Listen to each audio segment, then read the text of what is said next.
Premier temps de conclusion avec effectivement Daniel Godet, Cédric Van Stevendel, Romain Royer, Isabelle Rueff et Aïcha Mouadab qui est en quelque sorte notre méthodologue. Tout ce qui s'est dit aujourd'hui dans les labos, synthétisé par le logiciel de la tablette, qui va ressortir les points essentiels sur lesquels nous allons échanger ici de manière très précise, très concise pour faire avancer les choses effectivement. Parmi celles qui ont été sélectionnées, notamment dans le laboratoire numéro 1, que je rappelle, qui avait pour thème « Je cherche un logement oui. », une idée intéressante qui est sortie. Alors écoutez bien les directeurs généraux, parce que les postures sont complètement différentes de celles qu'on connaît aujourd'hui.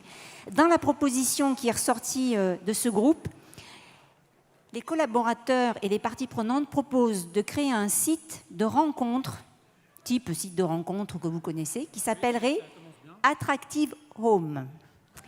Et l'idée, c'est que sur ce site, ce sont les demandeurs qui expliquent le profil du logement qu'ils cherchent.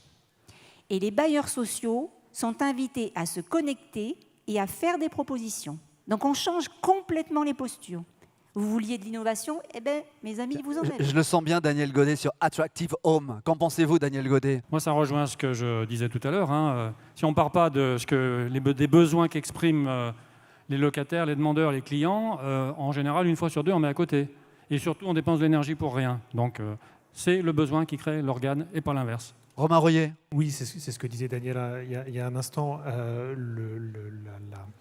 L'adaptation du logement social, c'est une adaptation au territoire, aux besoins, avec tous les canaux qui peuvent permettre d'exprimer ce besoin, les documents d'orientation, les PLH, les PLU, ainsi de suite, et puis de revenir aux fondamentales et aux fondamentaux de la clientèle. Cédric, au-delà du nom de domaine qui pourrait éventuellement poser des problèmes, Attractive Home. L'allocation basée sur le choix, remettre les acteurs et les individus dans les stratégies résidentielles, moi j'y crois à 200%.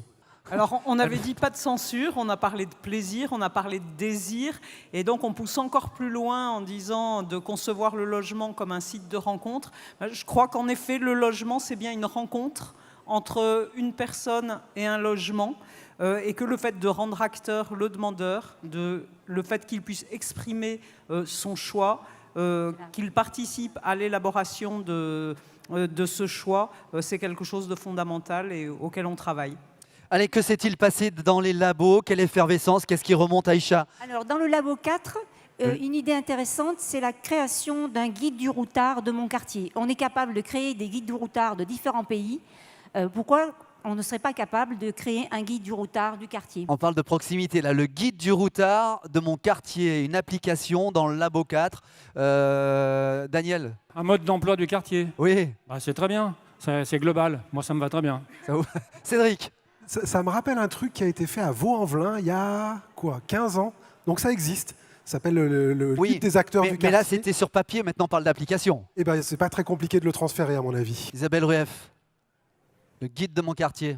À moins d'imaginer qu'on mette directement les logements sur la planète Mars, je trouve que c'est plutôt une bonne idée que les personnes puissent avoir des éléments sur le quartier. Aïcha encore, que s'est-il passé dans les labos, Aïcha? Alors, dans le labo numéro 6, on propose la création de plateformes d'échange entre locataires pour réaliser des travaux ou aider lors du déménagement notamment. Ouais, ça va assez bien avec ce que proposait Benoît Méronin sur le fait d'étoffer notre service de base. Et je pense que cette question du lien, ça apparaît dans les 6 demandes formulées par les clients aujourd'hui. Et le lien sur l'échange de services, ça marche très très bien. Il y a d'ailleurs déjà des plateformes qui se sont montées en dehors de nous. Et à mon avis, c'est plutôt un appel à nouer des partenariats avec ces plateformes pour aller un peu plus loin et un peu plus vite. Notre idée venant des labos? Alors, l'idée, c'est de mettre en place ce qu'ils ont appelé un social truck, c'est-à-dire des cellules mobiles qui se déplacent en pied d'immeuble pour apporter des services. Ça existe notamment pour les services CAF ou les services des travailleurs sociaux. Est-ce que les bailleurs sont en capacité de... Ça, c'est le labo 3. Alors, vas-y Daniel Godet. Nous, on pense à une agence sur roulette. Une agence sur roulette? Oui, c'est ça, c'est-à-dire une agence qui se déplace et qui va au pied des bâtiments. Si le besoin existe, pourquoi pas, mais si c'est quelque chose qu'on se crée parce qu'on pense que ça sera bien, on risque de passer à côté de quelque chose. Cédric? Donc je trouve que la solution de la mobilité, puis d'être dans une proximité un peu surprenante, c'est plutôt intéressant à creuser. Le labo 1. Créer un lieu d'accueil unique mettant en commun les moyens humains, techniques, tous les acteurs du logement du territoire pour apporter des solutions, des informations aux demandeurs. Créer un lieu d'accueil unique. Romain Royer. Le sujet, c'est est-ce qu'on a les moyens d'accéder à la réponse, à la demande au service. Et celui-ci, on sait qu'il est de plus en plus dématérialisé, que ce soit le téléphone à l'ancienne, que ce soit la loge du gardien dans laquelle on peut projeter des services, que ce soit le numérique, enfin, ainsi de suite. Mais la création d'un lieu, voilà, l'unicité de la réponse, le guichet unique, mais voilà. Oui. Daniel. C'est ce que j'allais dire, c'est pas l'unicité du guichet, c'est la polyvalence du guichet qui est importante. Mais à ce que quand les gens se déplacent, ils puissent avoir des réponses multiples à plein de choses qui sont imbriquées les unes dans les autres, parce qu'en général, un problème ne va pas tout seul, il est embarqué avec beaucoup d'autres, et d'avoir une réponse globale, une fois de plus, c'est souvent la meilleure des solutions. J'aimerais une conclusion un peu plus générale, un rapport d'étonnement sur cette journée. Daniel Godet, vous me semblez en très grande forme, allez-y. J'allais juste reprendre une formule de Kennedy, qui est quand même une formule intéressante, qui disait la plupart des gens regardent les choses et se demandent pourquoi elles sont comme elles sont.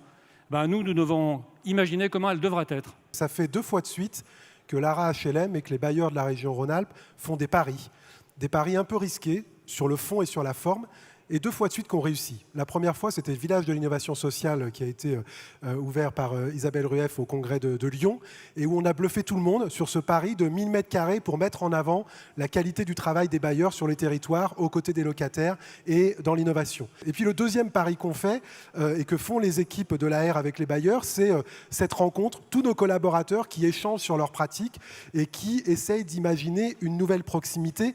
Et de nouveau, ça marche. Donc j'ai juste envie de dire, il faut qu'on arrête d'avoir la trouille et qu'on ose un certain nombre d'orientations fortes dans l'interbailleur et au sein de nos boutiques, parce qu'il y a de l'appétence. Donc pas d'étonnement, juste de la satisfaction à voir que les paris engagés par notre association régionale fonctionnent.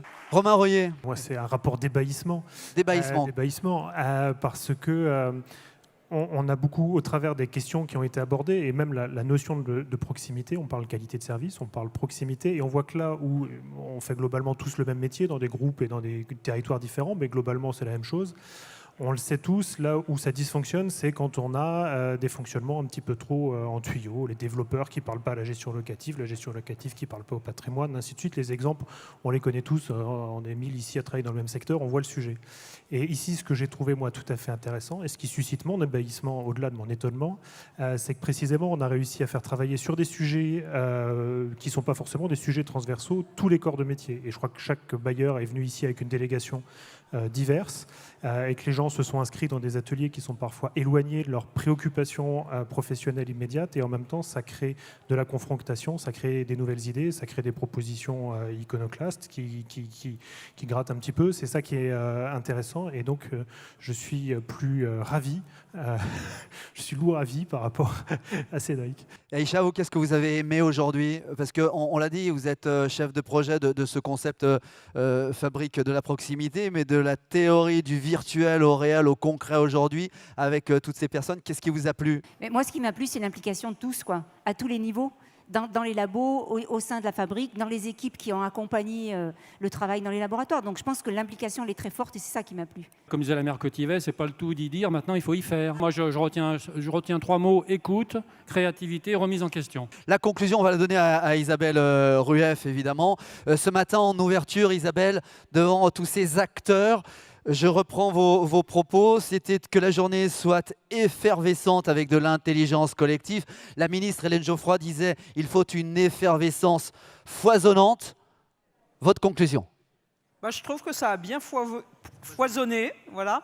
Et donc, si j'avais un mot à dire, c'est pas étonnement, c'est surprise, mais au sens de bonne surprise, enfin un cadeau. Et donc, merci à tous ceux qui nous ont fait ce cadeau.